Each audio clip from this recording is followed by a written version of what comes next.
Facebook just introduced a new attribution setting. It's called incremental attribution, and it addresses some important issues that the other attribution models had, which can help you make way better decisions and scale your brand more profitably. And this is why I thought, okay, this is the perfect opportunity to make a video about all attribution settings, to explain also the new attribution setting, and to tell you what I am going for. If you just want to learn about the new attribution setting, you can jump to the second that is shown here on the screen. But now let's go through all attribution settings and actually explain how they work. So we have 1-day click, 7-day click, 28-day click, 1-day view, 1-day engaged view, and this new incremental attribution setting. So the days are just the time frame from which the attribution is counted. For example, if someone clicked on your ad 3 days ago but only purchased now because, for example, they had your website open or like added to cart and then they just had the tab open but didn't purchase on the same day, but then came back after 3 days and actually purchased, it is counted here in this 7-day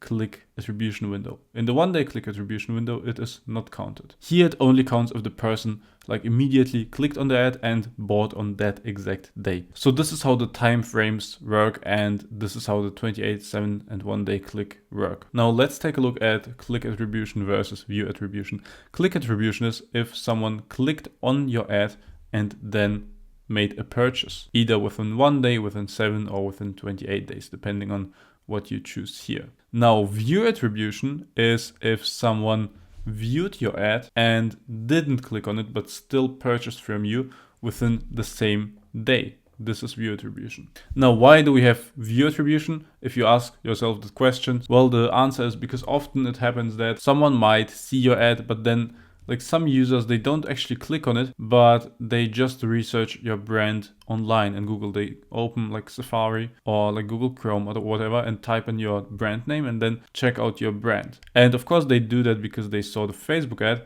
but they didn't click on it. So if you would only run with 7-day click attribution setting, you wouldn't count this sale towards Facebook. If you run with 1-day view attribution setting, you would count the sale. Now the standard that Facebook is recommending is always 7-day click, 1-day view. So we count all people who clicked within the last 7 days and then made a purchase, and also those people who basically viewed one of your ads within the last 24 hours and then also made a purchase. Now there's also this niche attribution setting, 1-day engaged view, and this is specifically for videos because like here in 1-day view, it might be that you have a video, but they just scrolled by, like they literally looked at the ad like 0.5 seconds and still they are counted, which doesn't make any sense, right? If they don't stop. So here we have engaged view. This literally means like if we check this out, if someone played the video for at least 10 seconds or for 97% of its total length, then this view is counted. But otherwise, if they just scroll past it, this is not counted. Now let's get to the incremental attribution. Why is it so revolutionary? Let me explain that with an example. Let's go into an ad account. Here we have an ad account running, some budget, some ads, some ROAS. Now this is running on an Advantage Plus / CBO campaign. So Facebook decides where to allocate the budget to. And we're running this ad account with the attribution setting, 7-day click, 1-day view, standard attribution setting. And now you see that some ads, they have higher ROAS. For example, this one, oh, it's a ROAS of 5, but this one got only like 88 pounds spent. Whereas this one has a ROAS of 3, but it got much more spent, like 1.3K. And again, that within the last 7 days. And then what you might think is like, wow, this is a 5 ROAS ad. Like, why did this only get like 88 pounds? Whereas this one took 1.3K spend, but only got a ROAS of 3. We should like spend all the budget towards this ad, right? And then you might set up an ABO and you might force spend on it just to scale. And this is the exact fallacy that is happening right now with the attribution settings. Facebook tells you who clicked on the ad and converted, but it's very biased. And let me explain why. For this, you need some understanding how a funnel works, and I will actually go full screen to explain that because it is that important. One very important thing to understand is that very few users just see one ad and then they buy. Okay, they don't just see one ad and then they buy. What happens is you have top of funnel ads that are really good at getting people hooked and interested in your product, but not necessarily converting because people see your ad and your brand and your product for the first time. Then you have ads that maybe have just a product image on it and a nice offer, And those ads work like retargeting ads. They look like an obvious ad, so like new people, when they see it, it's like, ad, skip. They don't really care about your brand, your product. They don't click on it because it's an obvious ad. But those people who already like watched maybe an organic looking video ad, a top of funnel ad from you, they are like, okay, I already know this brand and I'm already interested and they have a nice offer, so let's check them out. And then they convert from that second ad, that like straight offer ad, that retargeting ad. Now the question is, which of those two ads led to the conversion?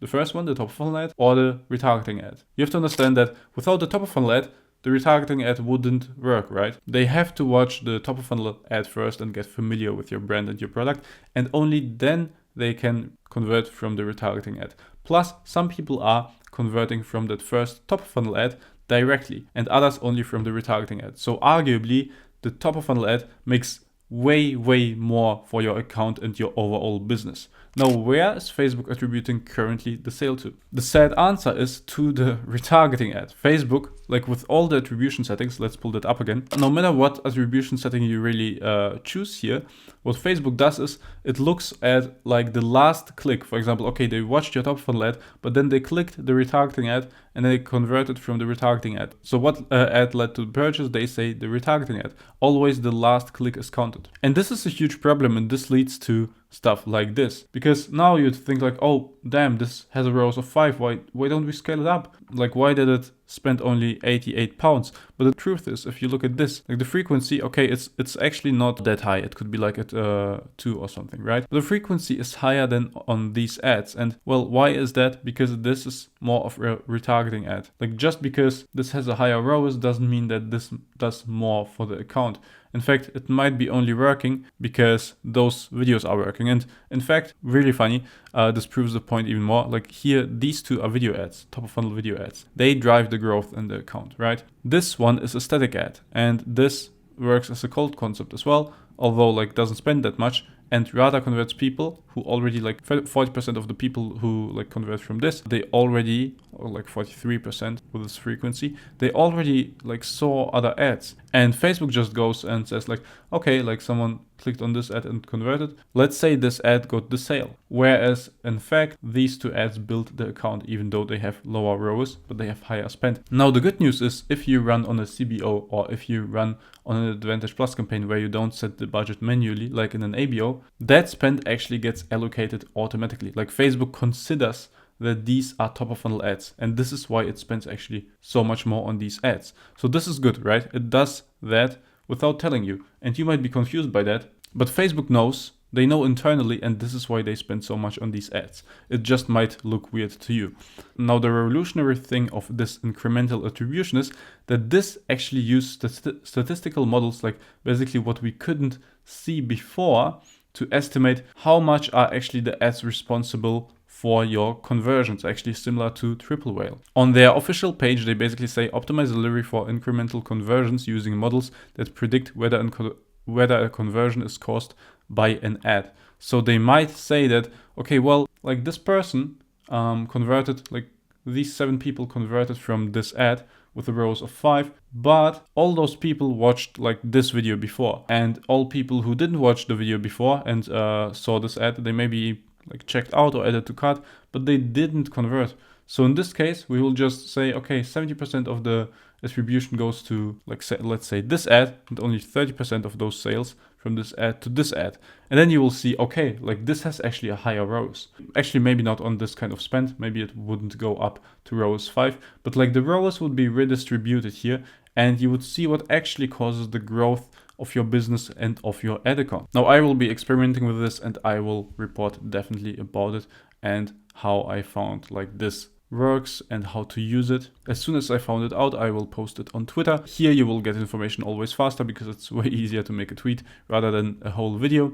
So if you want to stay updated on that, just follow me here on Twitter. Now, last question, which attribution setting is actually recommended? Which is the best? Which do we use? Up until now, we've been using 7-day click, 1-day view. The problem is with that yes, some people convert from views. But what often happens is that if you run a newsletter, a lot of people that get to see your ads convert from the newsletter. And then suddenly there are like ROAS spikes in Facebook that show you like, oh, the ROAS was always around 3. And on those days that you ran the newsletter, it was suddenly like 5, 6. And then you might be thinking, oh, nice, let's scale the budget up. But this is actually not from the ads, but from the newsletter. So what we do now is we are experimenting and switching over to 7-day click. It is a bit more pessimistic, but it will prevent you making wrong decisions because of newsletter that are being run and so on. So I recommend that. Now, if you want to learn how to test and run ads properly, check out this video where I explain and go over that in detail. Also, if you're running an e-commerce brand and want to scale with performance creative and meta ad systems, check the first link in the description and feel free to schedule a call with me. I operate as a meta growth partner for a handful of brands to get them to multi 7, 8 and 9 figures. Keep scaling. Bye.